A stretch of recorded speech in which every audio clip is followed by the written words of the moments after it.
तो जापान ने भारत से बुलेट ट्रेन की ज्यादा कीमत मांगकर कितनी बड़ी गलती कर दी।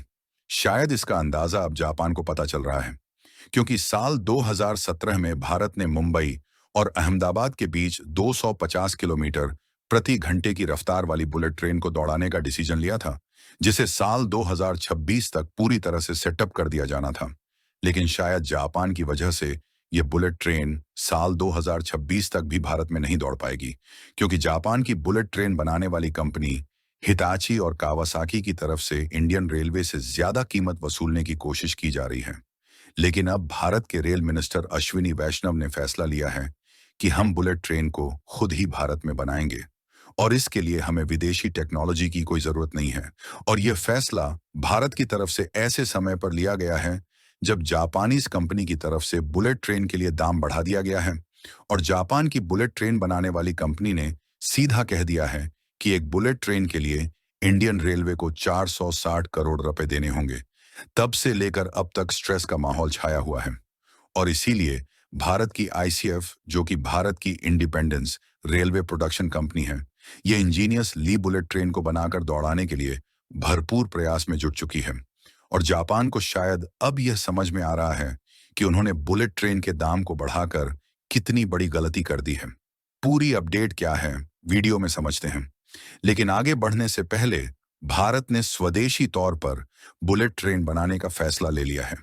इसके लिए वीडियो को एक लाइक करके चैनल को सब्सक्राइब जरूर कर लीजिए, क्योंकि यह आपके लिए 1 सेकंड का काम है, लेकिन इससे हमारी काफी बड़ी मदद होती है।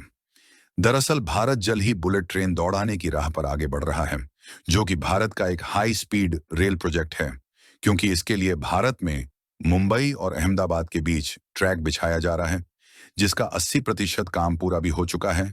लेकिन यह काम जापान के साथ मिलकर किया जा रहा है, इसलिए इसमें कुछ चुनौतियों का भी सामना करना पड़ रहा है। आपको बता दें कि यह भारत के इंफ्रास्ट्रक्चर डेवलपमेंट में एक महत्वपूर्ण बदलाव लाएगा और देश को दुनिया के लीडिंग रेलवे देशों में शामिल होने में मदद करेगा। और यह एक हाई स्पीड रेल प्रोजेक्ट है, तो इससे जो यात्रा का समय है वह पहले से लगभग आधा हो जाएगा, क्योंकि मुंबई और अहमदाबाद के बीच बुलेट ट्रेन को चलाने के लिए जो ट्रैक तैयार किया जा रहा है, उस पर बुलेट ट्रेन की स्पीड 250 से 440 किलोमीटर प्रति घंटे की होने वाली है। हालांकि इसमें दिक्कत वाली बात यह है कि भारत में जो बुलेट ट्रेन का ट्रैक तैयार किया जा रहा है, इसमें इन्वेस्टमेंट तो भारत के द्वारा किया जा रहा है, लेकिन इसमें जो टेक्नोलॉजी इस्तेमाल हो रही है वह पूरी तरीके से जापान की है। क्योंकि देखा जाए तो जापान पिछले कई सालों से बुलेट ट्रेन के मामले में सबसे आगे रहा है, और हमारे पास हाई स्पीड बुलेट ट्रेन को बनाकर खुद के बलबूते दौड़ाने की टेक्नोलॉजी मौजूद नहीं है। और इसलिए जापान अब बुलेट ट्रेन की कीमत को भारत के लिए बढ़ा चुका है, और बुलेट ट्रेन बनाने वाली जापान की कंपनी हिताची और कावासाकी, दोनों कंपनियों का कहना है कि वह एक बुलेट ट्रेन के लिए इंडियन रेलवे से लगभग 460 करोड़ रुपए लेंगे। और देखा जाए तो यह एक हिसाब से काफी ज्यादा अमाउंट है, जो कि इंडियन रेलवे से जापान की कंपनी मांग कर रही है। वहीं दूसरी तरफ जापानीज कंपनी का कहना है कि भारत में क्लाइमेट चेंज बिल्कुल अलग है, इसलिए हमारे पास जो बुलेट ट्रेन है उसमें भारत के एनवायरनमेंट के हिसाब से बदलाव करने होंगे। और क्योंकि ये ऑन दी सेल प्रोडक्ट नहीं है, इसलिए जापान की बुलेट ट्रेनों को प्रॉपर तरीके से भारत में दौड़ने के लिए उसमें बहुत सारे मॉडिफिकेशन करने होंगे, जैसे कि एयर कंडीशनिंग और फिर धूल को कंट्रोल करने के लिए क्या क्या किया जाना है। इन सभी को फिगर आउट करके भारत की वेदर कंडीशन के हिसाब से मॉडिफिकेशन किया जाएगा। इसलिए जापान से इंडियन रेलवे के लिए बुलेट ट्रेन लेना थोड़ा महंगा पड़ रहा है। वैसे जापान को जब इसकी कीमत बढ़ाना ही था, तो जापान की बुलेट ट्रेन बनाने वाली कंपनियां भारत की आईसीएफ, जो कि इस समय इंडियन रेलवे के प्रोजेक्ट को संभाल रही है, इनके साथ मिलकर इन बुलेट ट्रेन को बना सकती थी। इससे हमारे लिए बुलेट ट्रेन थोड़ा सस्ती पड़ जाती, और इन बुलेट ट्रेन को जापान की टेक्नोलॉजी पर भारत में बनाकर तैयार कर लिया जाता। लेकिन शायद जापान ऐसा करना ही नहीं चाहता। खैर, कुछ भी हो, भारत की आईसीएफ इस समय बुलेट ट्रेन को खुद डेवलप करने पर जुट चुकी है। हालांकि भारत में जो बुलेट ट्रेन बनाई जा रही है वह जापान के जैसे एडवांस और हाईटेक तो नहीं होगी, जैसे कि वैक्यूम टॉयलेट और अन्य तमाम आधुनिक फीचर्स नहीं होंगे, क्योंकि भारत जो बुलेट ट्रेन डिजाइन कर रहा है वह कॉस्ट फोकस्ड है, यानी कि इसे कम लागत में बनाने का डिसीजन लिया गया है। इसलिए यहां पर वैक्यूम टॉयलेट की बजाय बायो टॉयलेट यूज किए जाएंगे, और दूसरी खास बात यह है कि इन बुलेट ट्रेन को इस तरह से डिजाइन किया जा रहा है ताकि 50 डिग्री सेल्सियस टेम्परेचर में आसानी से सरवाइव कर सके और इसके संचालन में कोई भी दिक्कत ना हो। और आपको बता दें कि भारत के लिए बुलेट ट्रेन को डेवलप करना उतना भी ज्यादा मुश्किल भरा काम नहीं है, क्योंकि ऑलरेडी भारत में वंदे भारत एक्सप्रेस चल रही है, जो कि देखा जाए तो एक प्रकार से बुलेट ट्रेन की टेक्नोलॉजी पर ही ज्यादातर बेस्ड है।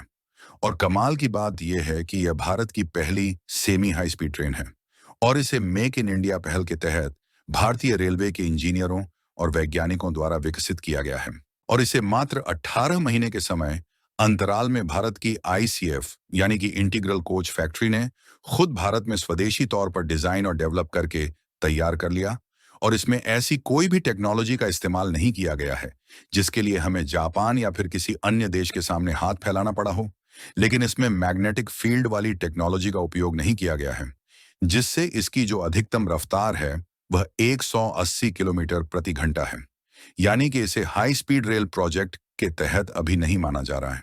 और भारत की जो पहली बुलेट ट्रेन होगी उसे मुंबई और अहमदाबाद के बीच चलाया जाएगा और इसकी स्पीड 250 किलोमीटर प्रति घंटा से 440 किलोमीटर प्रति घंटे तक होने वाली है, क्योंकि इसमें मैग्नेटिक फील्ड की टेक्नोलॉजी का इस्तेमाल करके बनाया जाना है, जिससे पूरे तरीके से कंप्लीट होने में 1-2 सालों का और समय लग सकता है।